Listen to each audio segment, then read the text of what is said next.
Welcome back to the Takeout. The Trump administration is pushing forward with its desire to control Greenland. We could use a harder word than desire. Demand, at least from the president's position. Officials from Denmark and Greenland are set to meet with Vice President J.D. Vance and Secretary of State Marco Rubio at the White House tomorrow, as Greenland's prime minister says he wants his nation to remain part of Denmark and not to be tied to the United States.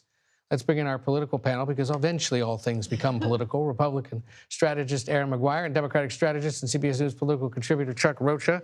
Good to see you both. Chuck, let me begin with you. Is it time for Democrats to get on board with this idea of taking over Greenland? No, I think Democrats should do what I do. And when I got these talking points coming over here on what the subject would be, I was thinking, well, unless they're going to start grazing cattle over there and making beef cheaper, this ain't got nothing to do with 2026 election. It's just another distraction in my mind. You think that's all it is? I really do. I really do. I don't think people could give two you-know-whats about what's going on over there. I think people are worried about making ends meet every day at their house. I mean, this was my question for you. Do Republican voters get why the president cares about? I mean, there's an obvious national security, geopolitical balance of power argument to make, but when the economy and inflation are the number one and number two issues. Yeah, I'm going to agree with my good friend Chuck here, is that it's not registering to voters, either Democrats or Republicans. This isn't something that's going to sway any voter. But I think that your point's correct. In terms of what the Trump administration, I believe, is trying to do here is what classic Trump does. He makes a big, bold gesture, a big, bold thing, and then he tempers it back. I really do think that this is more directed strategically to your geopolitical point against Russia and China and securing a closer allyship with Greenland. I know Trump likes to do it by slamming people over the head with a sledgehammer in order to make that happen sometimes. But given how tenuous things are moving in the Arctic right now, geopolitically speaking, there is certainly a long-term gain to bringing Greenland closer to the United States. We were talking earlier, Chuck, about the Clintons and their pretty extraordinary letter to the chairman of the House Oversight Committee about not showing up to testify in the ongoing Epstein probe, essentially saying there are times when people have to stand up and say stop, and this is when we're doing it. Also making the point that 7 of the 8 other people subpoenaed were allowed to just submit statements. Why are you dragging us in? But this puts Democrats in a tricky situation, because you've been very critical of and basically seeking blood from the Republicans involved in this. Why not the Clintons, who were certainly closely associated with them? Look, I've said this on this program. I've seen it on others, Democrat, Republican, anybody involved with what they were doing with these young women should be there and do this. And I think it does put some Democrats, but I think if Democrats stay to their core, they say, look, this is a distraction. Again, it's kind of like Greenland. This ain't got nothing to do with making people's lives better. It's another distraction. But I'll be on record today saying Democrat, Republican, Independent, the President of the United States, anybody else, they should be before Congress explaining their relationship with this man. There are liberals, those on the left, saying if they refuse to cooperate, if they refuse to show up, why not have Democrats expel the Clintons from the Democratic Party? Just say, if you're part of this too, just like all those Republicans. As somebody who worked for Bernie Sanders, I've been trying to expel him for a little bit, for a good time now.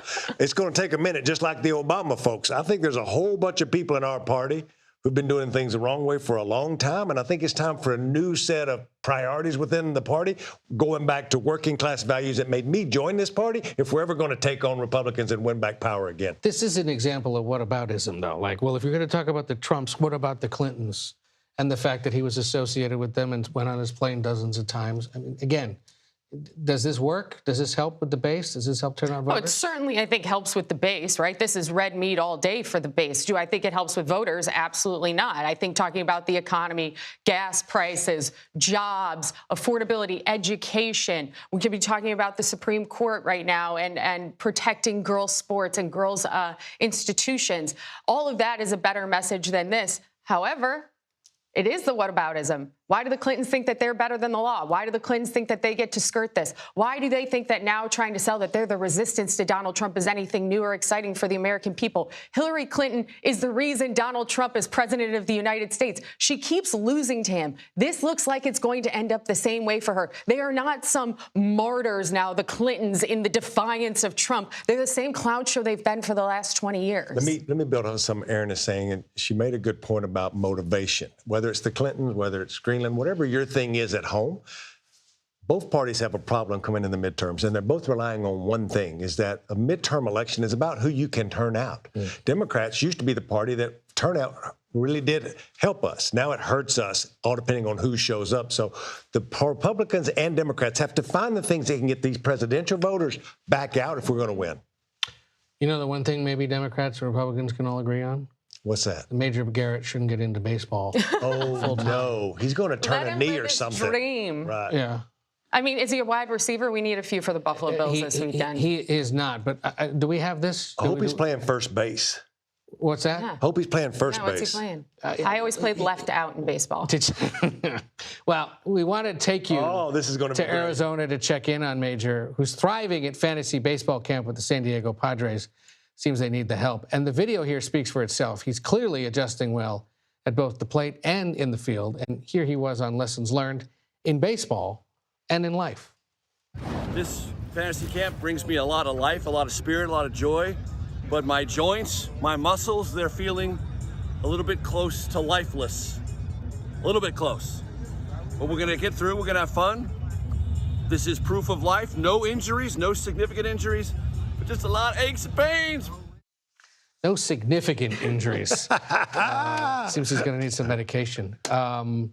Good for him, though. Yeah. That's fun. Yeah, I've always wanted to do something like that. I played football for 9 years. I played baseball. I still go out on the mall and play pickup softball with a bunch of the Christians. I do. But every time I do it now that I've got older, and as I was in Africa last week, this old African beard's coming a lot grayer. My joints feel the same way as this beard these days. Oh, my God. A lot of gray. Thank you both for being here. Major will be back later in the week. The fantasy baseball camp continues through, I guess, Thursday. So he's back Friday? All right. Well, good. Unless the Padres really need him, in which case he's staying. Farm Then we're team, all in right? trouble. He's going out. He's shipping out for farm team. I did not know many San Diego Padres fans before I met Major. So good for him, and good for him to get out there and do that. That does it for today. We thank you for being here. I'm Ed O'Keefe, Chuck Rocha, Erin. Thank you both.